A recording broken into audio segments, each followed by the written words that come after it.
Welcome to the Voice of East Turkestan podcast program produced by the Center for East Turkestan National Interest. And today we are joined by Dr. Charles Burton, a scholar, diplomat, former diplomat, and one of Canada's most respected voice on Canada-China relations. Over the years, he has written more than 200 articles widely published in news media and offering insights into the political, diplomatic, economic, and human rights, and most importantly, security dimensions of this important relationship between Canada and China. Recently, he published his new book, Beaver and the Dragon. Dr. Burton draws on his extensive experience in this book to help readers better understand how key incidents and key people and political decisions and the underlying motives have shaped the unpredictable relationship between Canada and China.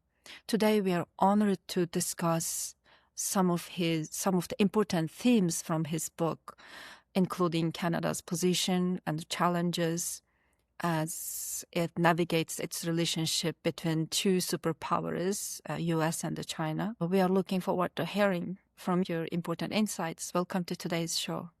Thank you very much. It's a great pleasure to be with you today. Thank you. I read your book and questions come to my mind while I'm reading, so I'll ask those questions today. You mentioned in your book that a few years ago, with your suggestions, Canadian Ambassador Jean-François sent the pitch to Central Party School in Beijing and created an exchange program with China, right? And especially at that time, Chinese delegates interested in Canada's multiculturalism. Goal of this exchange program, you mentioned in your book, is to pursue CCP leadership to respect human rights.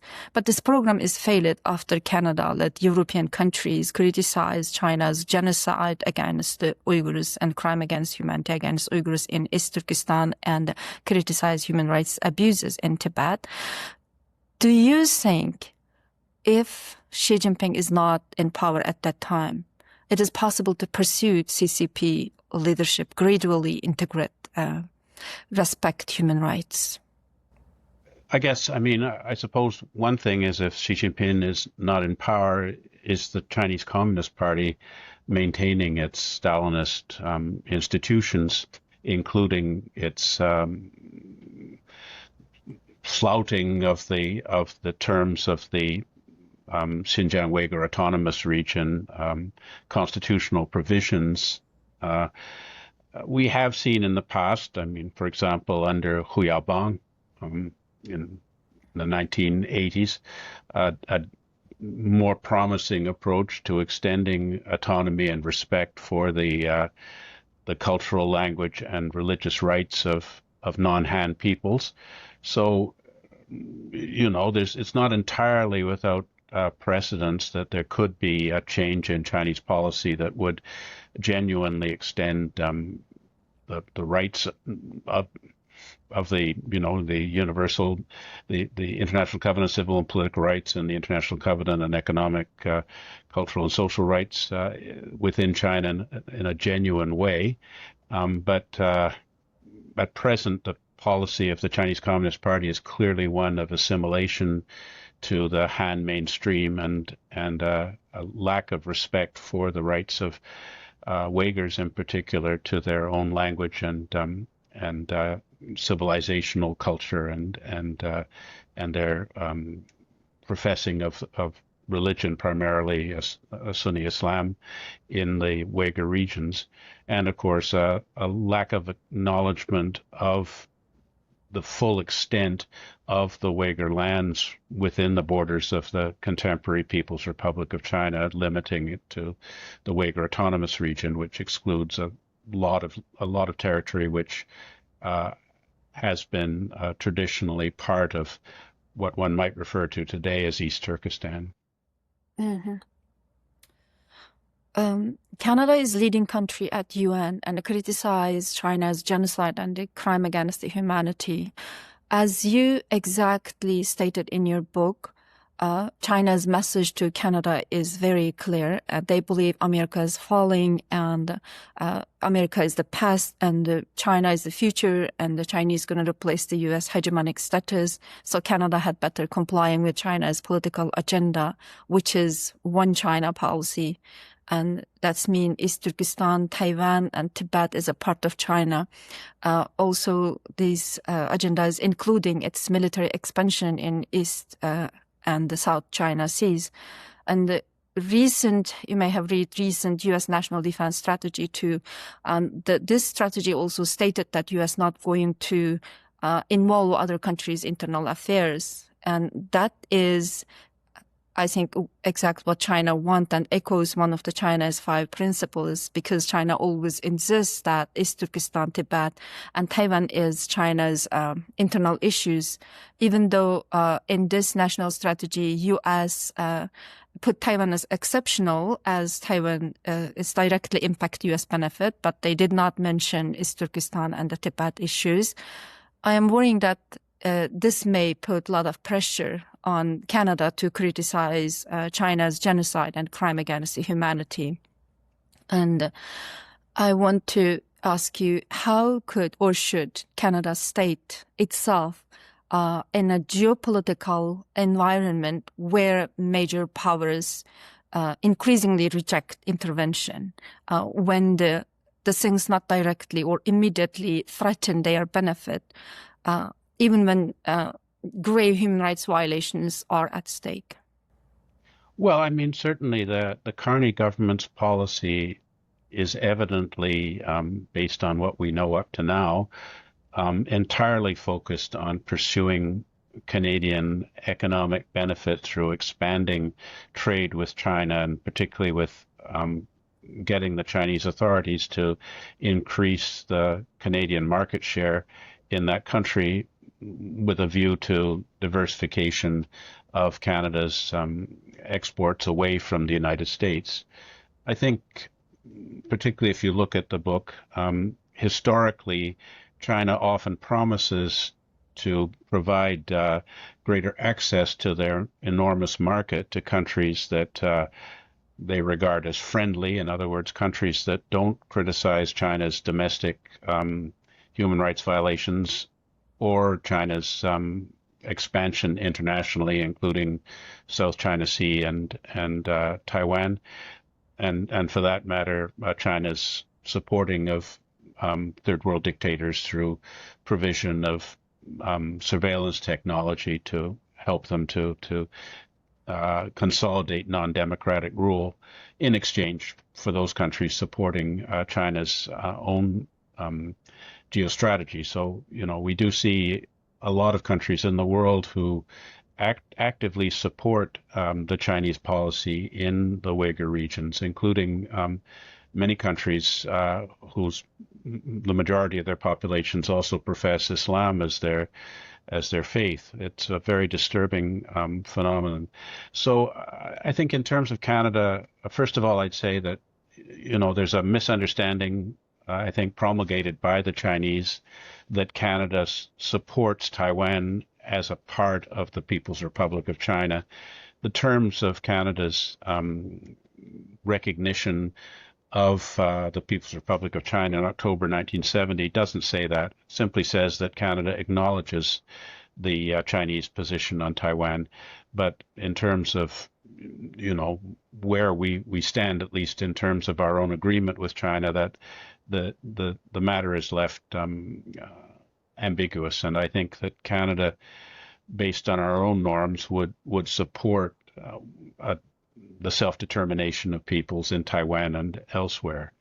So I guess if there was a change in China's own domestic politics and Taiwan was allowed to become fully recognized by the international community as an independent sovereign state, so you might have a UN that has a Taiwan and a People's Republic of China, just as in the past we've had East and West Yemen, North and South Korea, East and West Germany, all states that claimed each other's territory, but were seen by the international community as legitimate states because their governments were in effective control of the territory that they rule, and they're seen as reflecting the will of the constituent people there. So obviously, if there was a change in the status of Taiwan towards a Republic of Taiwan, that would pave the way towards a possible similar solution in other parts of the People's Republic of China, where the majority of the population is not supportive of an assimilationist policies or rule from Beijing. But that's quite a long way off. But right now, the Canadian policy seems to be one of complete appeasement to the government of the People's Republic of China under the Carney government. And this disturbs me a lot. I think in terms of Canadian interests, of course, it's in the interests of Canada that there should be respect for human rights. And, if we don't maintain international law, including international human rights law, then our own sovereignty could be under threat from strong powers wanting to assume control over our territory. I mean, already we know from the Trump administration that they want Canada to become the 51st state and then to have a continuous sovereignty right up through Denmark's Greenland. And so it's important, I think, for us to try and maintain the integrity of the post-World War II international institutions in Canada's interests, and that also suggests that we should be defending the clear human rights that should be extended to people living in the Uyghur-controlled areas, particularly the Uyghurs themselves. Mm-hmm. Thank you. I totally agree with you. You speak and testify to the all-party commons procedure and the House Affairs Committee many times about China's interference, that trying to corrupt our country's election process to determine which political party should be elected, and by doing so, they're trying to influence our economy and foreign policy and our security, even people's life. And for example, the people in Uyghur community were threatened, and Chinese people who oppose the CCP were threatened by this interference. You sent this committee a list of dozens of reports and journal articles containing authoritative data on how the Chinese manipulation works in Canada and abroad. So did you see any tangible result after you sending those documents, or did you receive any positive response? If not, why Canada failed to do so? You already answered this question in your book, but we want to hear from you again in front of our audience, since it's extremely important issue for Canadian security and sovereignty. Yeah, I did. I gave some evidence to the Procedure and House Affairs Committee last month in November. On the same topic, which is really China's foreign interference, and my concern that the government enacted Bill C-70 to set up devices to counter China's foreign interference in our country, particularly the appointment of a foreign interference commissioner and the establishment of a registry of people who are active in the policy process who also are receiving benefits from a foreign state. So we want to be able to expose people who have been maybe beholden to China because they're receiving benefits from China and are therefore influencing Canada's policies to favor Chinese geostrategic interests over Canadian interests. And in the course of the committee meeting, the Conservative Party raised the issue that China has 176 diplomats in Canada, which seems to be an extraordinarily large diplomatic cohort, considering, for example, that Japan has only 40-some and India less than that, and that China doesn't need that many diplomats to fulfill normal diplomatic function. They already outsource their immigration and visas, so there aren't a lot of accredited diplomats involved in that process. So the question really is, let's say China could fulfill its diplomatic obligations on, say, 40 or 50 people, what are the other, more than 100 doing? And I think that it's pretty clear that a lot of them are engaged in espionage activities, coordination of United Front Work Department, Chinese Communist Party United Front Work Department work, influence operations on Canadians in the civil service, military, and parliament, and the harassment and intimidation of people inside Canada who speak out against the regime, and that would include everybody in the Uyghur community who supports more autonomy for Uyghurs in that country and opposes the genocide. So, I mean, obviously, the solution is that we ought to expel those people who are engaged in activities in Canada which are in violation of international law and not consistent with their proper diplomatic function. I mean, every diplomat that comes to Canada has to be identified by their government as to what they'll be doing while they're here. So it seems a lot of them we've been given false information about what they'll be doing. And of course, we don't have anything like the numbers of 176 reciprocally in China. And among those 176 diplomats, the ones who are working for the Chinese Communist Party United Front Work Department are also running proxies, people without diplomatic protection who are involved in these harassment and influence operations. So, I'd like to see a large number of the diplomats returned to China, and any people who are engaged in these activities against the Uyghur community made accountable through law. They should be brought to the court and given an opportunity to defend themselves from very serious charges. But our government up to now has not been willing to do that.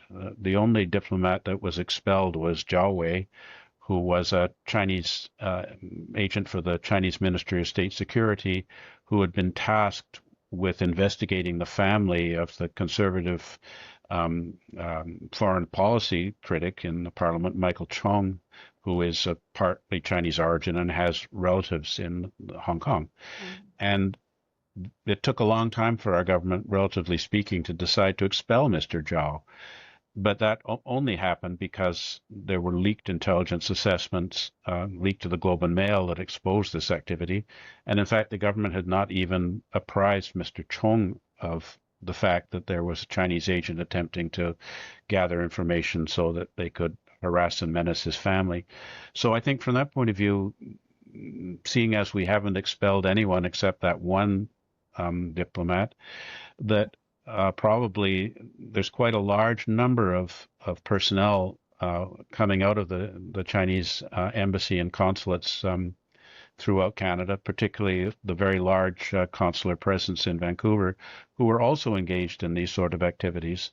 And CSIS presumably knows who they are, but the government has made a determination that they will not expel them and they will tolerate these activities because I think my speculation would be because they're concerned about Chinese economic retaliation if they were to crack down. So it seems that our government is prepared to sacrifice the safety and security of Uyghurs in Canada because they feel that maintaining the interests of Canadian business is more important.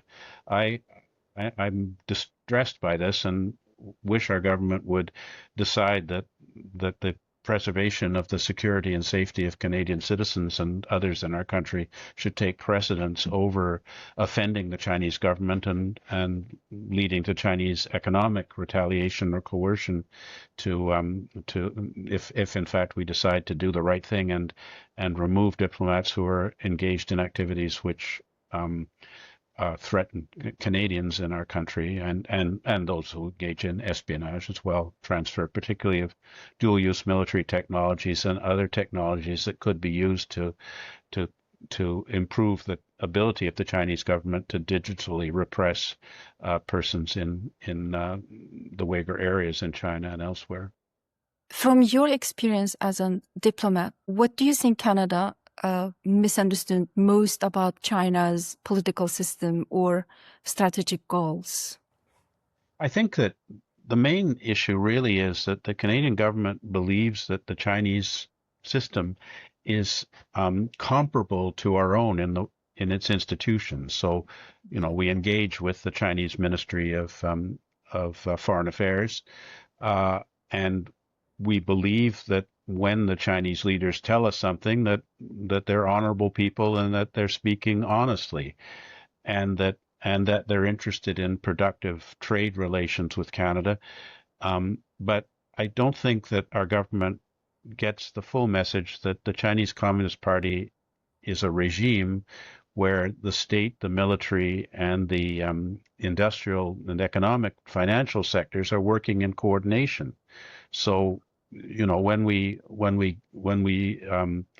are pressured by the Chinese government to accept, say, Huawei 5G or electric vehicles, and those commodities are priced at a very reasonable price in comparison to comparable products from democratic countries, we think, oh, that's wonderful. We can get our Huawei 5G or our BYD electric vehicles at a very reasonable price. But I think really the reason that China subsidizes those sectors so heavily so that they're able to be sold in a way that would undercut all other manufacturers of vehicles in Canada is because they're anticipating an intelligence benefit through the capacity of those vehicles to gather data and surveillance on individuals preparatory to a future conflict, like a war between China and the West over Taiwan and the South China Sea. So I don't think that people appreciate that, China is preparing to have the ability to interfere with Canadian infrastructure, whether it's the EVs that could be crippled in time of conflict, or recent reports in the Canadian Press, National Post, that Chinese Internet of Things technology would have the ability for China to interfere with water purification in time of conflict. Or, I mean, obviously, or the internet or the banking system, or all of these vulnerabilities domestically in Canada. I think that the government still thinks that if we have a war, it involves blowing up buildings in faraway lands. But China's preparation in hybrid war is much more comprehensive in terms of its strategy to identify people that would serve as fifth columnists in our country and to sabotage infrastructure in Canada to bring us to compliance with what China wants, which is to become the dominant power on the planet based on a Han supremacy doctrine, and that Canada should be a subsidiary supporter of China's rise to power. So our government just doesn't get this point, and I think a lot of Canadians don't believe it's actually true.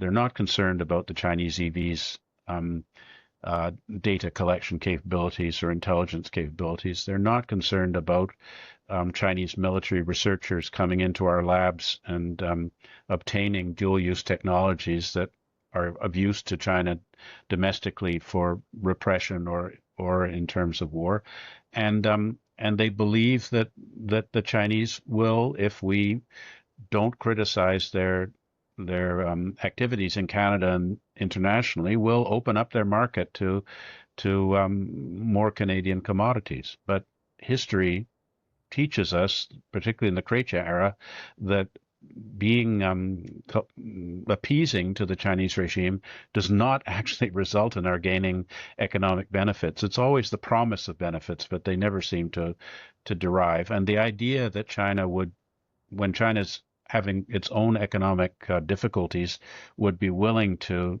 accept a large quantity of Canadian imports is just not very likely. So I think there are a lot of things about China that the government doesn't get. We don't seem to have a corporate memory about the past, and we don't seem to have people who genuinely understand how the Chinese system works, advising our government on what's in the best interests of Canada with regard to relations with China. Thank you very much. You're advising our government. I can't imagine without you who could do that. It's a very important, really. In your book, you also describe several key incidents that influenced Canada-China relations. And which decision or moment do you believe that had the most lasting impact, and why do you think so? It's hard to, I mean, obviously there's an evolution over time, but I do think that, when we decided to establish a strategic partnership with China in 2005, that suggested that we would be having a relationship with China that would be one of collaboration and support for China's international rise. Then in the Indo-Pacific policy of a couple of years ago, we redefined China as an increasingly disruptive power. I, at that time, opposed that formulation and wanted us to characterize our relations with China as strategic competitor. Now, under Minister Anand and Prime Minister Carney, we've gone back to the idea of strategic partnership. Well, I mean, how can we be a partner with a regime that's engaging in genocide? It just seems horrifying and a great betrayal of Canadians who have relationships with people living inside the borders of the People's Republic of China to suggest that China could be our partner. So I feel that this kind of naivete and pandering to the short-term greed of Canadian business is going to over time be very much regretted by the Canadian people as China gains more and more leverage over us domestically. And when the Xi Jinping regime eventually collapses, what are the Chinese people going to think about Canada for our appeasing the autocratic dictatorship of that regime that has caused so much injustice and brutality within China? How are we going to explain ourselves that we abandoned our Canadian values out of interest in promoting prosperity in Canada and discarded the interests of Canadians of Uyghur, Tibetan, Mongolian origin, Hong Kong, democratic proponents of democracy in China, and so on, to benefit an elite, a business and political elite in Canada? It just seems disgraceful that we don't take advice from the people in Canada who understand China the best, which are people who came from the territory of the People's Republic of China and have lived through that regime. Yeah, exactly. Something caught my attention, end of your book. You are very hopeful and positive about democracy in your book. Yeah. And you said that something positive could come out of the damage done by the Trump era US to global institutions. And you believe that this positive outcome would be rebirth democracy, maybe, where ordinary people around the world, they come together to challenge the power of the rich and dominant elites, global elites. As a result, stronger political system and international organizations would be rebuilt and based on the idea that all citizens are free and have equal rights. However, ordinary people, I think, who defend the democracy has limited power to challenge with those rich and influential global elites. So I am interested, and I would like to appreciate if you tell us more further insights about the basis of this hopeful outlook in your book, end of your book. I think I have a lot of faith in the Chinese people and their traditional values. And there are examples of nations that have undergone successful democratic transition from oppressive military regimes. I mean, you can think of Japan after World War II, Taiwan, which was also based on a Leninist system under the nationalists, Korea, which was South Korea, which was a military government and is now a democracy. So I'm confident that the essential goodness of people should come to the fore. And I don't think that Han people, harbor hatred for the non-Han people that are their neighbors. And so maybe I'm overly naive about this, but I do feel that good should triumph in the world. And I think that certainly for those of us of religious faith, we believe in that. And so that's my hope. I hope it happens in my lifetime. But I know that section of the book has been much criticized because people just feel that evil cannot be overcome. Thank you very much for your patience, Dr. Burton. You having written extensively on this topic, China-Canada-China relations. Has your perspective on China or Canada's role in the world changed after you published this book? I think the book shows my evolution of thought. In the earlier period when I was involved in these democracy promotion, human rights dialogues, as you alluded to, my accepting to be a visitor at the Central Party School over several years to discuss ethnic policy, and the civil society program where I was involved in trying to encourage a non-government sector in China and try and encourage people to see themselves as citizens, not simply the masses of the people of a repressive regime. None of that succeeded. So I think I'm now more oriented towards the idea of how can we speak to Chinese people and make them aware of the democratic possibility and the value of respect for human rights. So I think that the idea of encouraging change from above was one which I was very much committed to in the past, and now realize that we were being largely deceived by the Chinese Communist regime, that they would in fact be prepared to become more open and tolerant.